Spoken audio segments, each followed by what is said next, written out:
As a maker, I do a lot of 3D printing and I enjoy showcasing my progress. However, to do that, I usually just record a few seconds of video and leave it at that. I was quite jealous of the nice time lapses that others create, and I wanted to do something similar. Today I'll show you how I did it cheaply and very easily.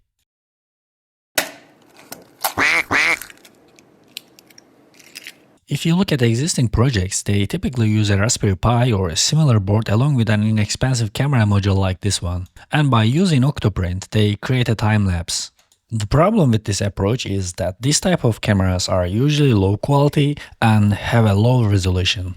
The good news is that almost all cameras come with remote control ports allowing you to take photos or record videos. To use that, you simply need to open the cover and connect a compatible connector. To take a picture, you just need to short the other end of the connector like this way. However, I don't want to dedicate this camera to such a simple task just yet, as I still use it occasionally as a B-cam. Instead, I will use my old Canon 5D camera. While it only records in HD and isn't suitable for high-res videos like 4K, it can still capture beautiful high-resolution pictures thanks to its full-frame sensor. This camera also has a port for remote control, but it uses a different type with 3 pins. I am not sure what type of connector it is, and I don't want to spend time or money buying a compatible one.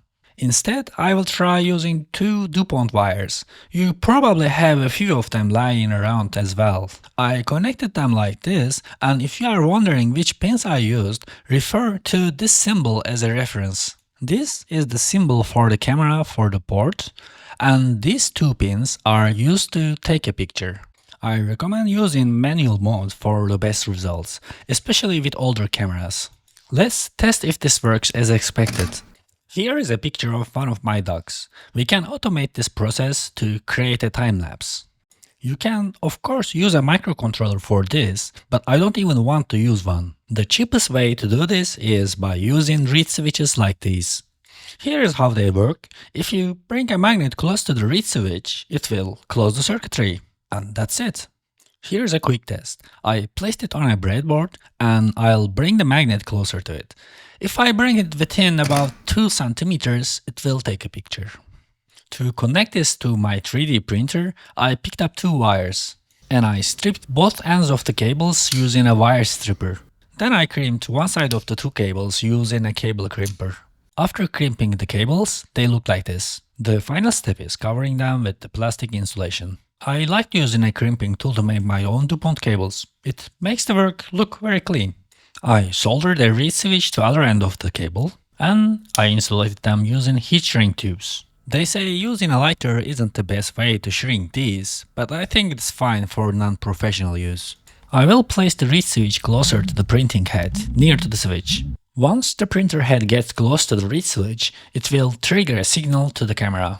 If you need to bend it like I did, be careful as they are easy to break if you are not careful. To hold it in place, I initially thought about using a tape, which might be the easiest solution for most printers. But it didn't turn out to be a great solution for this printer, because it was touching the belt. To solve this, I used some putty to hold it in place, and it worked like a charm. It also makes it easier to adjust the distance from the printer head. As for the magnet, there was a small metal screw on the printer head and all I had to do was place it in there. To test the correct location for the reed switch, I used my multimeter in continuity mode and adjusted its placement. Then I raised the printer head to its highest position to properly lay the wires. It's important to raise the printer head to highest position before using the tie wraps to avoid creating stress on the cables while printing. So now I can set the G-code for my printer to move the printer head to the left on each layer, allowing it to take a picture. That's a very easy thing to do. Go to Extensions and Post-Processing and click Modify G-code. And we need to add a script.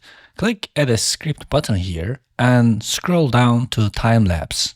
You can also modify the parameters here, but even the default ones are pretty okay for my case, so I will just leave it as it is. Click the slice button as usual. This will generate the G-code for the 3D printer, now modified to enable time-lapse photography. If you take a look at the modified G-code with a text editor and search for snap, you will see that it is telling the 3D printer to the left each time it finishes a layer, and the rest will be done by the 3D printer and with your camera. We can easily create a time-lapse video using any video editing software, and if we want, we can also add transformation to make it even more dynamic. You can leave it as it is, but I think there is a major improvement we can make here. Right now, we have to keep the lights on the entire printing duration, and I don't like that. As you already know, 3D printing can take hours, and keeping the lights on the whole time is waste of energy. To solve this problem, I will use a relay module to turn the lights on only when the camera is taking pictures. First, I connected the normally open port of the relay module to an extension cord like this way. I didn't want to solder it, so I connected it to a small breadboard instead. The connection is pretty straightforward. The black cable is the 5 volts from a wall adapter. I added a pull-up resistor thinking it may not be included in the relay module and connected another reed switch to it as a signal source. It works similar to how I use it with the camera. Instead of taking a picture, if I bring a magnet close to it, it will trigger the relay module. I placed the reed switch in the same location as the other reed switch, but the one that controls the light is a bit closer to the printer head to avoid any exposure issues, because the light I have has a slight delay after being powered on. This placement solved this issue. For example, this print will take around 3.5 hours, but instead of keeping the lights on for the entire duration, it will be on for a few seconds at most. Here is the finished result. Due to changes in the daylight, you might notice some variations in the lighting, but it is good enough for me. Well, that's about it. We can keep this one short since it was a simple project. If you like this video, don't forget to give a thumbs up and see you next time.